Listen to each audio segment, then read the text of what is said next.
What's up? It's your boy Amateur Pro Home Chef Nathaniel Levinson, and today we're going to be making some nice springy buns.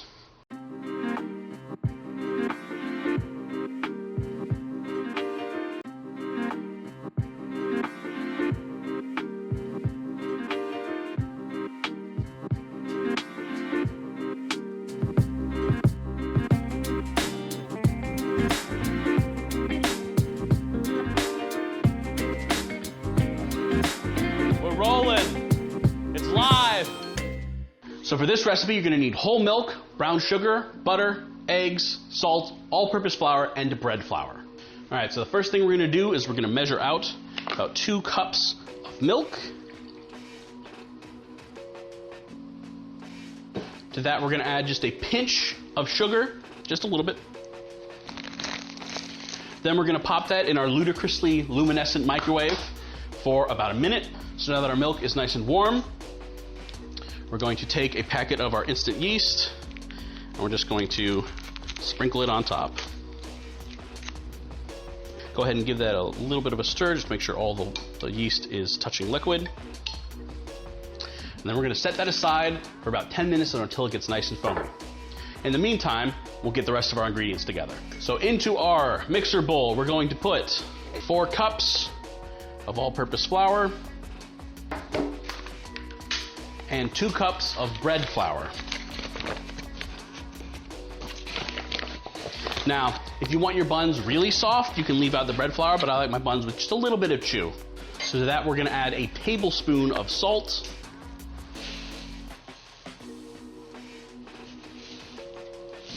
and a 1/4 cup of dark brown sugar. So we've got our 2 eggs, we've got our olive oil, so we'll be using olive oil. You can use a neutral oil if you so choose, and a 1/2 stick of softened butter. So we're gonna combine all our wet ingredients together. I'm gonna crack my 2 eggs, my 2 tablespoons of olive oil. So this is what's known as an enriched bread dough. So a standard unenriched normal bread dough would just have flour, water, salt, and yeast. So an enriched bread dough has all sorts of other ingredients in it, and in this case we have a lot of the different ones that you could use in an enriched dough. But the typical ones are sugar and milk and eggs. Those are what make it enriched. We're gonna start mixing our dough. I'm gonna throw in my 1/2 stick of butter.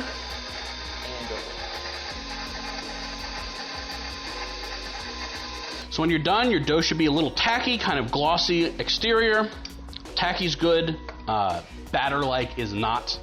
So we're gonna get a nice clean bowl. It doesn't have to be stainless steel, it could be plastic or glass, whatever, it doesn't matter. But you want a nice big bowl that has room to rise. Put in just a little bit of oil, or you can use like some nonstick spray just to keep everything from kind of sticking together. So we'll transfer our dough, kind of, shape it into a rough ball, and just kind of coat it in oil. That just prevents it from sticking to anything. Should have no issues rising. So then we're going to cover this with a towel or with plastic wrap. If you use plastic wrap, make sure you grease the side that's facing the bread so when it expands it doesn't stick to the plastic wrap. And then we're just going to cover this and we're going to let this rise for an hour. Now I don't know about you, but I don't really want to wait for an hour. So I don't know what we could do to get our bread to rise faster. Don't heat it up. Like, that's not what you want to do. You could call upon the Time Wizard! So now that our bread has risen, thank you, Time Wizard, now what we want to do is punch it down. So it's expanded, a lot of carbon dioxide gas is built up. Now I want to just kind of, very cathartic, just give that bad boy a nice beating. Fermentation smell, love it. Okay, that kind of beery, yeasty, gassy smell is really, really nice. And then you're going to divide this dough into kind of even rounds. Now, maybe a tennis ball sized amount. You want to kind of flatten it out and then just roll the edges up until you got like a nice seam on one side, nice smooth surface. You want a nice smooth surface on the other side.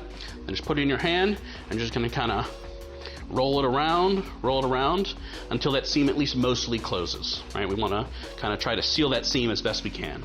It may not seal all the way, right? We still have a little bit of a seam there, but that's okay. Just roll, roll. You want it to be kind of as spherical as you can possibly get it. Just roll it around, nice little sphere, and then we're gonna plop it right on our tray. Okay?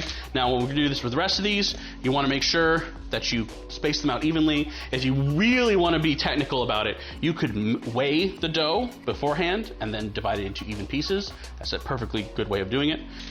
All right, so now that we've got our beautiful little doughboys, we're gonna cover them back up with a towel, or again, grease paper.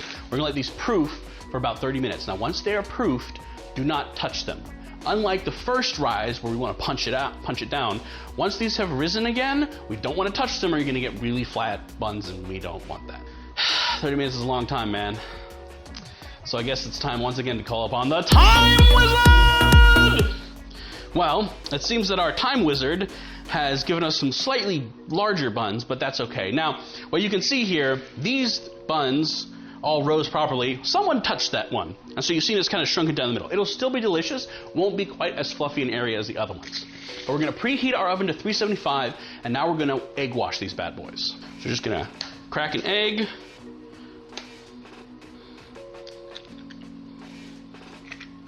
We're just gonna add, and you don't really need to measure this, just a splash of milk, just a little bit. Just kind of lighten it up.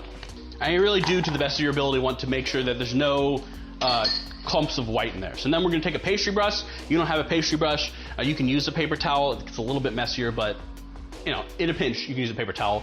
So we're just going to thoroughly coat all of our buns.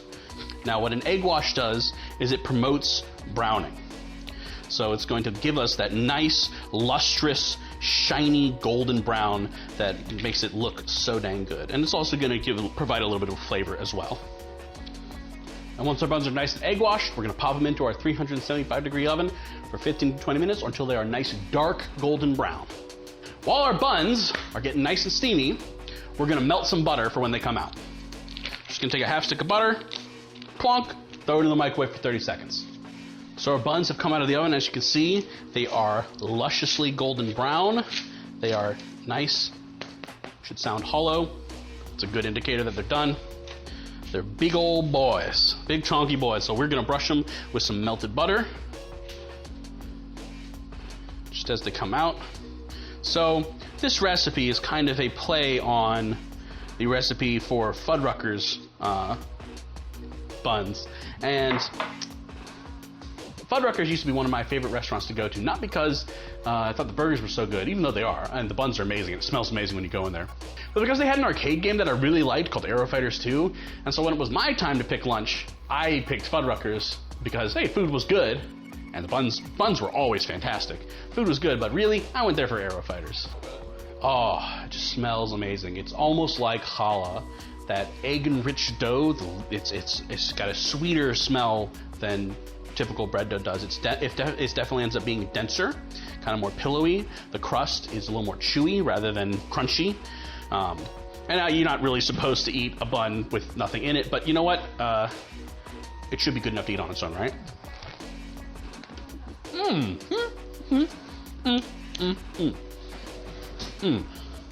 Little crunchy on the outside, nice and soft in the middle, and if you brush it with melted butter and kind of let it sit, it'll soften up the exterior as well, so you get just like a nice soft bun all the way through. Ooh, I can't wait to make a sandwich with this. So this is just a solid recipe to keep in your back burner when you're like, ooh, I want to make some sort of a hamburger or a sandwich or whatever. These buns, man. Till next time, I'm Amateur Pro Home Chef Daniel Levinson.